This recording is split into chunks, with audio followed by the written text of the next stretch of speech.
Ahora escucharemos a la doctora Elena Elsa Bricio Barrios con el tema Sistema Inteligente de Recomendación de Perfiles de Investigadoras e Investigadores en la Universidad de Colima mediante Machine Learning y datos bibliométricos de Scopus.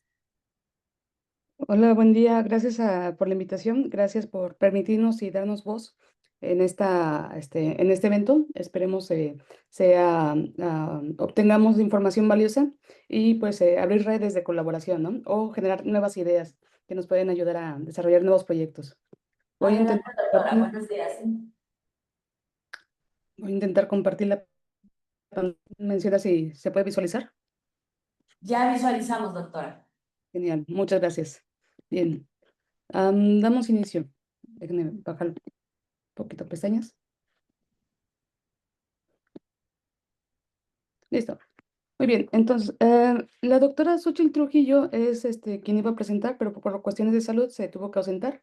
Y el doctor Santiago Arceo fue quien desarrolló toda la parte del diseño, o toda la arquitectura. Entonces, él también nos acompaña para atender dudas técnicas. Yo soy la colaboradora, estoy participando en el desarrollo de ideas, pero en realidad el doctor Santiago es el que le sabe bien al tema. Bien, vamos a iniciar. Nosotros cuando salimos del doctorado, iniciamos con toda la mejor intención de hacer investigación. Usamos nuestra bata que usamos durante nuestros experimentos o nuestra playera preferida y desde luego nuestra taza favorita, ¿no? La de la buena suerte, porque creemos que con algunos artilugios, pues el mundo va a ser mejor. Cuando los recién egresados salen en sus primeros 10 años de formación académica, se le conoce como un joven investigador. Este joven investigador con algo de suerte, se logra incorporar en alguna universidad o centro de investigación, donde pues desarrolla o aplica todos los conocimientos que adquirió durante su formación académica. Uno de los grandes retos es efectivamente el dinero, los recursos. Uno piensa que con su laptop y algunos reactivos podemos cambiar el mundo. No obstante, pues requieren actualizaciones, los reactivos se agotan, se dañan, los equipos se descomponen. Entonces, tenemos que recurrir a financiamiento externo. Si bien algunas instituciones académicas liberan fondos, pues no son del todo suficientes.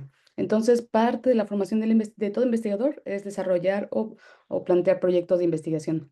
Inclusive hay un artículo bastante llamativo de Ramírez que señala que participar en proyectos financiados ayuda a formar de mejor manera al investigador. Entonces, es como extraño porque en lo personal a mí no me gusta meterme en cuestiones económicas y a mí con que me den mi espacio, mi trabajo y mis reactivos, soy feliz. Entonces, es parte de crecer. Ahora, ya que estamos en la situación de tener que recurrir a fondos financieros, existen diferentes estrategias o diferentes fuentes de financiamiento, al menos en México, convocatorias nacionales como el CECITI, que era antes CONACYT, TECNM, que también tiene su financiamiento anual para licenciaturas y posgrados, también de carácter internacional como el SECANI y UNESCO. Y puede haber también mixtos, ¿no? Mexicanos con extranjeros. Estas convocatorias salen cada año con un tiempo de financiamiento de 1, tal vez 2 años, y tenemos que realizar una serie de entregables. Entonces, es un reto significativo porque ahora sí tenemos que someter una propuesta y validarla a través de los recursos económicos. Bien, cuando dentro de las convocatorias nos suelen pedir que tengamos un grupo de colaboradores o participantes en el proyecto. El tema es que nosotros, o los jóvenes investigadores, tenemos redes pequeñas que están asociadas a nuestros compañeros de aula, de laboratorio, o también a compañeros de oficina, por llamarlo así, o de las nuevas instalaciones. Pero en ocasiones hay que enriquecerlo, ¿no? O lo que queremos probar es diferente, es disruptivo. Entonces, ¿qué hacemos? Buscamos en diferentes fuentes de información, ¿no? ResearchGate, Google Scholar, academia, congresos, todo lo que podemos tener cerca, a la mano. Pero desafortunadamente no es garantía de que las personas que localicemos, que tienen muy buen ranking o alta cantidad de publicaciones o muchísimas citas, sean aliados a pesar de que tengan unas muy buenas métricas. Entonces es cuando empezamos a tener algunos problemas de a quién puedo invitar a mi grupo de trabajo para poder desarrollar un proyecto que llegue a un buen fin, para que podamos solicitar más recursos a largo plazo y crear redes de colaboración sólidas. En contraparte, si nos vamos desde la perspectiva del evaluador, por lo general los investigadores senior, que son los que tienen más experiencia, pues son los que evalúan la factibilidad, la viabilidad y la pertinencia de las propuestas. Actualmente está muy a favor de las PRONACES en beneficio de los sectores vulnerables. Entonces, pues hay que crear proyectos que los beneficien. Y por lo general los investigadores senior ven que la propuesta se pueda ejecutar, que sea viable. Entonces, en caso de que no lo sea, pues es cuando vienen las recomendaciones, pero no te dan recomendaciones, solo te dicen a quién aceptaron, ¿no? Entonces, tenemos que, ellos como investigadores tienen que decidir qué propuesta es viable y qué propuesta no es viable. La otra parte que no siempre se menciona es acerca de los colaboradores del proyecto.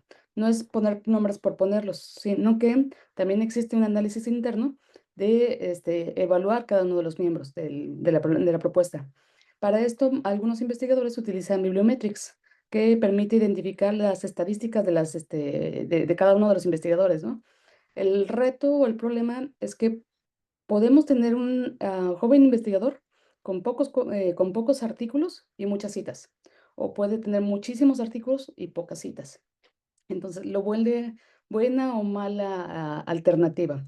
Inclusive, el joven investigador nunca ha participado en congresos financiados, pero publica en revistas de Scopus, y tiene apenas 2 o 3 años dentro del centro de investigación o del laboratorio. Entonces, es un juego de variables con los que estamos jugando, ¿no? Y desafortunadamente, pues, no hay un criterio para poder establecer cuál es el perfil del investigador. Entonces, esto pone en riesgo el visto bueno por parte del evaluador. ¿Qué podemos hacer? La propuesta es la siguiente. ¿Qué tal si buscamos alguna manera de crear un sistema de perfiles de investigadores con base a sus experiencias, con base a su productividad o sus métricas sí, sus métricas de publicaciones? En específico, ¿qué tal si utilizamos Scopus, que es una base de datos avalada por el CEBIR, considerada como aportaciones de alto nivel? Inclusive, pues a quien le publican en el CEBIR, pues es como de los grandes logros que podemos tener cuando siendo investigadores. Entonces, ¿qué tal si diseñamos, tomando en consideración a Elsevier como nuestra base de datos, una herramienta que muestre el perfil de los investigadores? Que dependiendo si tiene cierta cantidad de años, de citas, participado en proyectos financiados, podemos decir dónde está ubicado y desde luego podemos identificar hacia dónde vamos. Ahora, los puntos de corte. ¿Cuántos años son suficientes? ¿10 años, 15 años, 20 años, 5 años? ¿Cuántas citas son suficientes? ¿100 citas? ¿10,000 citas? ¿1,000 citas? Hay investigadores que tienen 200 citas y hay investigadores que tienen 3,000. Entonces, ¿dónde ponemos el punto de corte? Para lograrlo, lo que podemos hacer es establecer una estrategia de trabajo. Y en específico trabajamos con la base de datos de la Universidad de Colima, bueno, de Scopus. Ingresamos a, ingresamos a Scopus y seleccionamos a investigadores de la Universidad de Colima, porque es una universidad que está consolidándose, es una universidad que está creciendo poco a poco y pues es una muestra algo pequeña, ¿no? Pero amable. Cerca de 3,668 registros desde el año 1986, que es la primera publicación, hasta el 2024. ¿Cómo lo hicimos? Primero, la base de datos fue de Scopus. Después, la depuración de los datos fue todo aquello que mencionara la palabra Universidad de Colima, UCOL, UC y sus variantes, ¿no? Tanto en las ascripciones como en el corresponsal. Y después se hizo un análisis estadístico descriptivo porque no podemos reportar datos personales, esos son datos volátiles y hay que tener cuidado. Entonces, es un análisis descriptivo.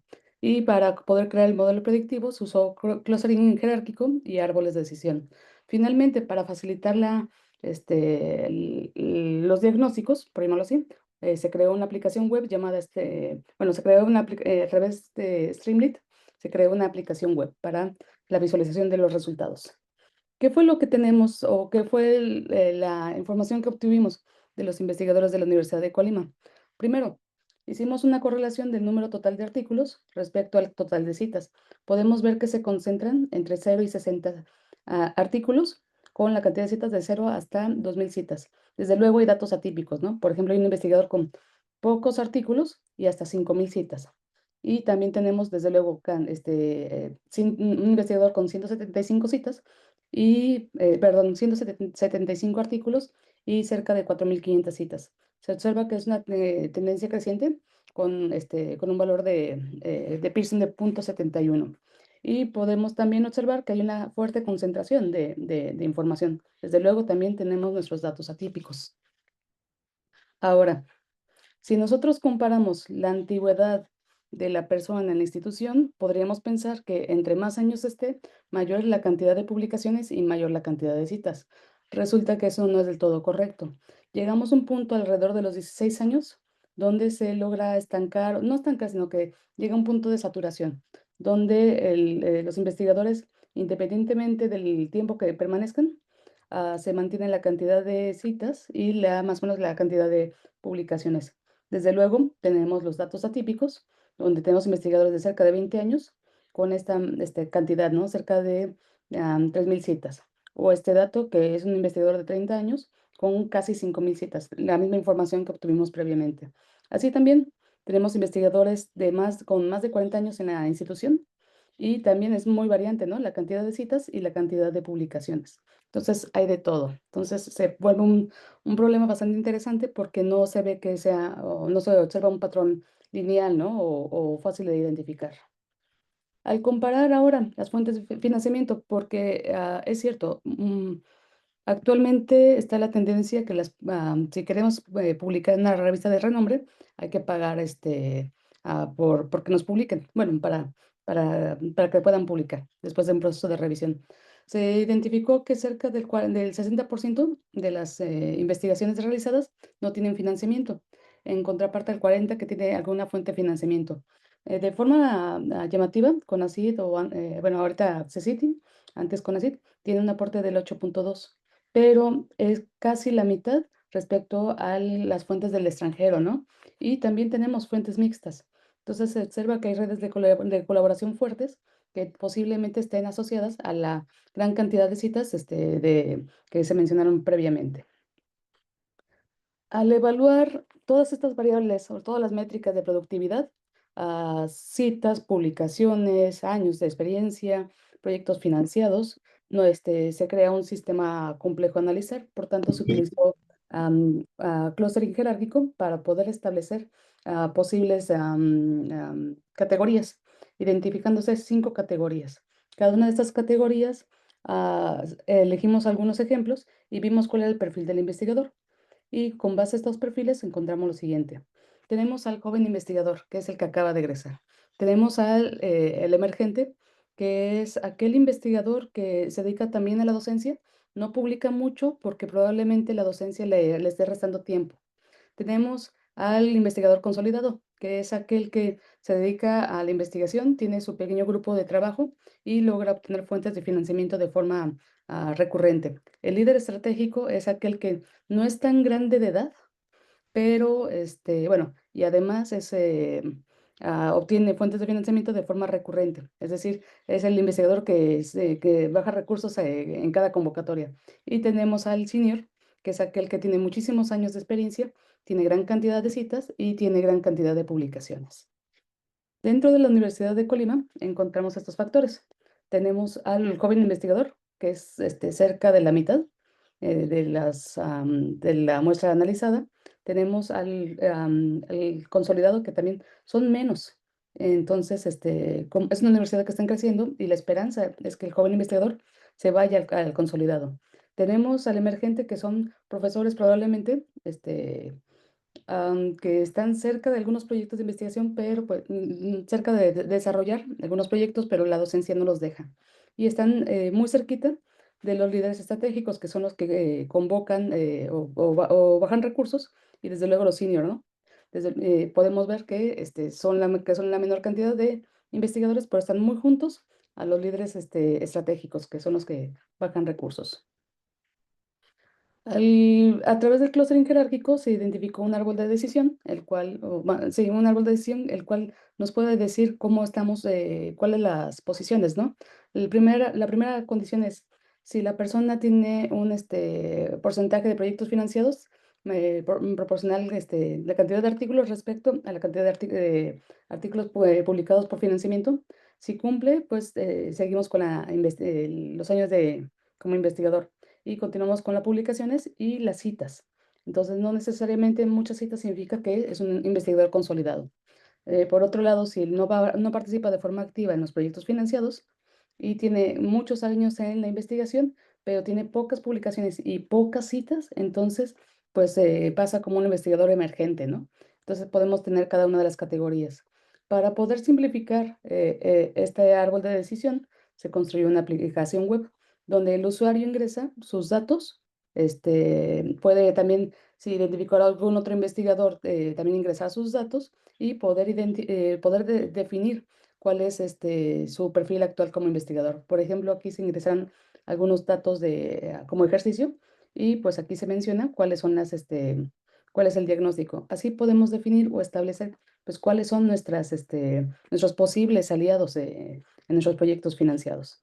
Finalmente, a modo de conclusión, las citas no están asociadas con las publicaciones. La productividad tampoco, bueno, perdón, la productividad no está fuertemente asociada con los proyectos financiados. La antigüedad es proporcional a las publicaciones, pero no aplica para todos los casos.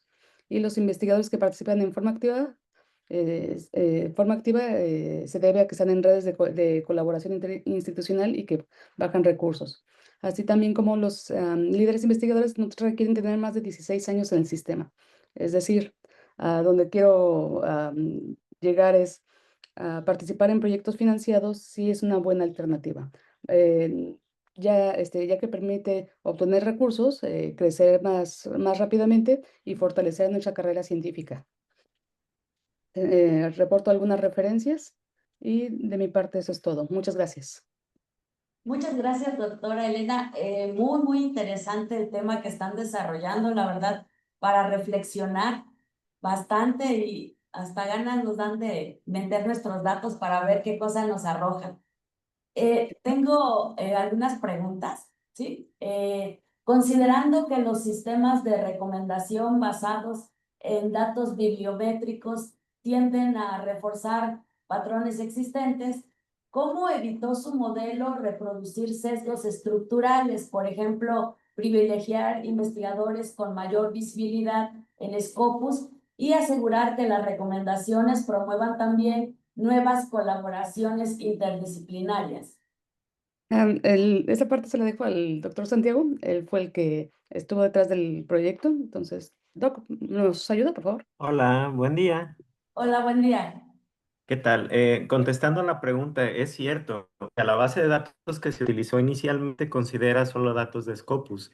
Esto significa que no toma en cuenta, por ejemplo, otras publicaciones, ¿no? Como pueden ser Latindex, como pueden ser las revistas de índice, o las que eran las revistas de índice de CONACYT que no están en Scopus, que siguen nuestro trabajo a futuro justamente el aumentar estas bases de datos, ¿no? Y para eso vamos a recurrir o tenemos planteado recurrir a bases de datos más grandes, por ejemplo, Penalex, ¿no? Entonces es correcto, de momento solo toma en cuenta Scopus y entonces los investigadores jóvenes que no tienen tantas publicaciones ahí, pues tienen un subregistro, ¿no? Eso es parte del trabajo que vamos a corregir más adelante. Muy bien, muchas gracias, doctor. Tengo aquí otra pregunta. ¿Qué estrategia considera que sería adecuada para pasar de joven investigador a investigador consolidado?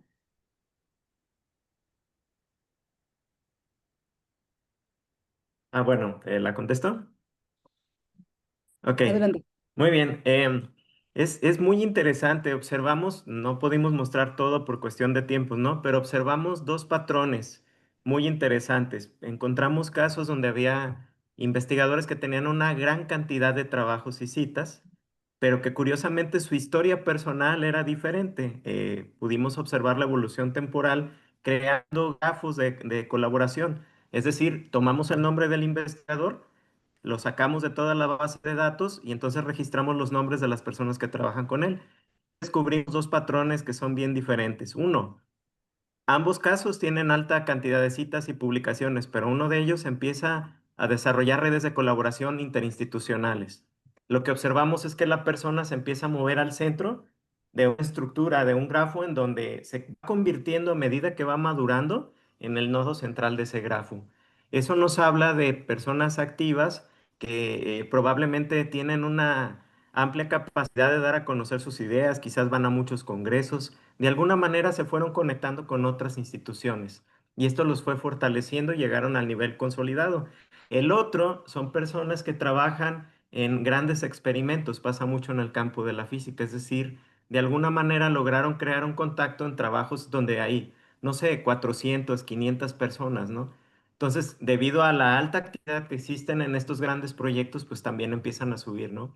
Entonces, bueno, la recomendación sería mantenerse activo, tratar de establecer todas las redes de colaboración posibles, porque eso a la larga puede ayudarlos a, si alguna vía se cierra, pues abrir una nueva con otra institución, ¿no? Mientras se va buscando pues esta estabilidad que todos los investigadores que vamos empezando queremos, ¿no? Ok, una pregunta más y va muy de acuerdo con el tema que ustedes están tratando. Em, Es sobre el debate reciente en la comunidad científica. Por ejemplo, el caso de la doctora Ann, el premio Nobel de Física, cuyas métricas bibliométricas en Scopus eran relativamente bajas antes del reconocimiento. ¿Cómo debería de interpretarse la calidad y el impacto científico cuando los indicadores cuantitativos no reflejan adecuadamente la contribución real de un investigador? ¿Qué Ujú, implicaciones tiene esto para los sistemas de recomendación basados en métricas? ujú. Sí, así es. Es una parte que consideramos debe de cambiarse. Lo voy a discutir un poco más adelante en la presentación que me Ah, toca a mí. ok. Porque ahí analizamos 24 años y cerca de 780,000 trabajos, ¿no? Producidos aquí en México. Y entonces, bueno, la primera cosa es las citas no son todo. A veces el impacto de la investigación es grande por sí mismo, por el aporte, ¿no? Y entonces eso nos habla de una situación difícil para las personas que se enfocan en la ciencia de frontera, donde a lo mejor una sola investigación les puede tomar 5 o 10 años y entonces en ese inter pues no van a tener muchas publicaciones. Y en el caso particular de nuestro país, esto los pone en riesgo porque empiezan a perder acceso a recursos, ¿no? Como el SNI, por ejemplo, las becas de desempeño y demás, pero a fin de cuentas, pues ellos están apuntando más alto, ¿no? A hacer un aporte significativo. El problema es que el sistema no los protege, entonces consideramos que sí debería de haber más métricas, que solo las tradicionales son factor de impacto, número de citas, número de trabajos, y empezar a buscar otra manera de observar cuál es el aporte que tiene la ciencia, ¿no? Ahorita con el auge de las ciencias sociales y pues el cambio hacia las políticas más abiertas hacia la sociedad, quizás una forma sería pues tratar de medir este impacto hacia afuera, ¿no? En la sociedad. Pero es un problema complejo, ¿no? Que esperamos pues vaya evolucionando en nuestro país, ¿no? Así es, de hecho, en las recientes evaluaciones del PRODEP había una discusión porque ven ustedes que nos piden tesistas y ahorita los jóvenes ya no quieren hacer tesis, Así entonces es. es una discusión también porque dicen, ¿y ahora cómo nos van a evaluar? Y bueno, de ahí podríamos seguir ampliando el tema, ¿no? Muchísimas gracias, doctores. Voy a proceder a entregarles sus constancias digitales. Gracias. Gracias. El certificado digital que les muestro es para agradecerles la presentación de su trabajo titulado Sistema Inteligente de Recomendación de Perfiles de Investigadoras e Investigadores en la Universidad de Colima mediante Machine Learning y datos bibliométricos de Scopus durante la sexta Conferencia Internacional en Inteligencia Artificial y Ciencia de Datos, transmitida en vivo desde las instalaciones de la Universidad de La Cañada en Tetitlán de Flores, Magón, Oaxaca. El certificado está avalado por nuestra encargada de despacho de rectoría, la doctora Margarita Bernabé Pineda, y el fundador y director del Laboratorio de Ciencia de Datos, el doctor Miguel Ángel Sánchez Acevedo. Muchísimas gracias por su participación, doctores.